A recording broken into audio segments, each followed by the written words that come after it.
Hey, how's it going, everyone? Just back in with another sequence video. So I just posted a lesson on this, but I just thought I would, post a sequence just to add this to the collection. Second Maccabees 7:30 has the sequence of the end times. Absolutely amazing. While she was still speaking, the young man said, "What are you waiting for? I will not obey the king's command, but I obey the command for the law that was given to our ancestors through Moses." Okay, so this is a group of people that care about God's laws more than their own life. Okay, and that's what this whole lesson was about that I'm posting as well. Verse 31, "But you who have contrived all sorts of evil against the Hebrews will certainly not escape the hands of God. We are suffering because of our own sins." Verse 33, this is where the sequence begins. "And if our living Lord is angry for a little while to rebuke and discipline us, he will again be reconciled with his own servants." Okay, that's in verse 33, which is a number oftentimes signifies Christ's return, So then in verse 33, we have a reference to salvation for his own servants. Okay. Verse 34, "But you unholy wretch, you most defiled of all mortals, do not be elated in vain and puffed up by uncertain hopes when you raise your hand against the children of heaven. You have not yet escaped the judgment of the Almighty, all-seeing God.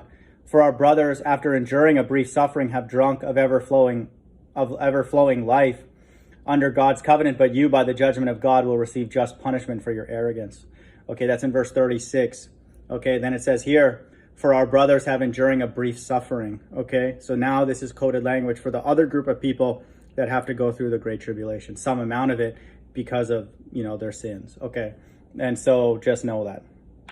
And there's going to be another group that is going to then receive just punishment for their arrogance. Okay, verse 37, "I, like my brothers, give up my body and life for the laws of our ancestors, appealing to God to show mercy soon to our nation, and by the trials," and listen to this, "and plagues to make you confess that he alone is God." Okay, so that's in the time of the Great Tribulation. God is going to be testing the world with plagues. Okay, that's in Revelation 16, and then that's the beginning of the wrath of God. Okay, this is the time period that they're being referred to here. "And through me and my brothers to bring an end, the wrath of the Almighty that has justly fallen on our whole nations." And this is coded language for people who have an ear.